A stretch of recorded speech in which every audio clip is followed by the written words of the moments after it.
Selamat datang di Sukor Makro Update.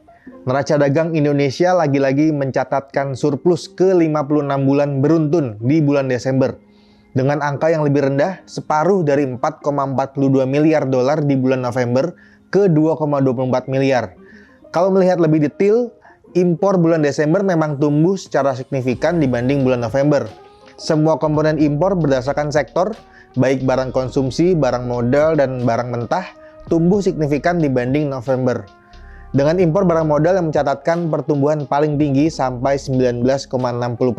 Jika ditelusuri lebih spesifik lagi, impor mesin dan peralatan mekanis atau HS84 dan mesin dan perlengkapan elektrik atau HS95 merupakan dua komoditas dengan nilai impor terbanyak di bulan Desember kemarin. Kemudian untuk ekspor masih tumbuh positif, baik ekspor migas dan non-migas, namun dengan pertumbuhan yang lebih rendah dalam 6 bulan terakhir. Dan kalau dilihat dari ekspor 3 komoditas utama, secara value cenderung stagnan di tengah penurunan harga komoditas global. Ini yang menyebabkan surplus di bulan Desember turun secara signifikan. Kami lihat tingginya impor di segmen tersebut mengindikasikan katalis positif untuk industri manufaktur ke depan. Ditambah surplus ini masih memberikan outlook positif untuk posisi cadangan devisa Indonesia di tengah volatilitas nilai tukar rupiah yang tinggi. Kemudian dari sisi moneter, BI rate kemarin secara mengejutkan dipangkas oleh Bank Indonesia sebesar 25 basis point. Keputusan ini sangat di luar ekspektasi mengingat nilai tukar rupiah sedang di posisi terlemahnya dalam 6 bulan terakhir dan menyentuh 16.370 per hari Kamis 16 Januari kemarin. Jika merangkum alasannya yang diumumkan pada pengumuman hasil rapat Dewan Gubernur kemarin, ada 3 faktor utama yang mendorong BI memilih untuk memangkas suku bunga di tengah rupiah yang melemah dan outflow asing yang terus berlanjut.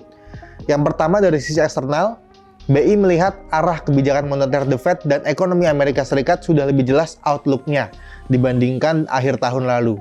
Meskipun masih ada ketidakpastian menjelang dilantiknya Presiden Donald Trump. Kemudian BI melakukan assessment seputar proyeksi defisit fiskal, pergerakan indeks dolar, dan proyeksi pemangkasan suku bunga yang BI lihat mungkin hanya akan terjadi sekali di 2025 sebesar 25 basis point.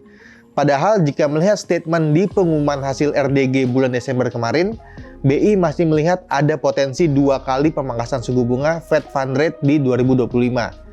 Faktor yang kedua datang dari sisi fundamental domestik, di mana inflasi sudah cukup rendah dan menyentuh target bawah pemerintah sebesar 1,5%. Pun BI meramal bahwa inflasi akan tetap rendah dan terkendali sampai 2 tahun ke depan. Sehingga ruang penurunan suku bunga sangat terbuka lebar untuk menggenjot geliat ekonomi di 2025. Faktor terakhir adalah BI melihat ada potensi pelemahan pertumbuhan ekonomi baik global dan Indonesia di kuartal 4 2024 dan 2025. Makanya BI menurunkan sedikit rentang bawah proyeksi pertumbuhan GDP Indonesia di 2025 dari 4,8 sampai 5,5% ke 4,7% sampai 5,5%.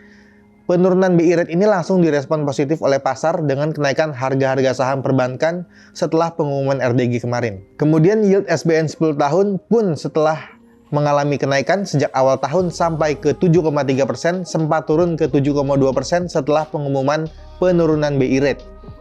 Kedepan pergerakan yield SBN 10 tahun ini patut dicermati, mengingat penurunan suku bunga ini secara teori justru dapat melancarkan arus modal asing keluar karena di saat yang bersamaan data ekonomi Amerika Serikat masih cenderung stabil dan juga nilai tukar dolar Amerika Serikat masih menguat terhadap mata uang negara-negara emerging markets.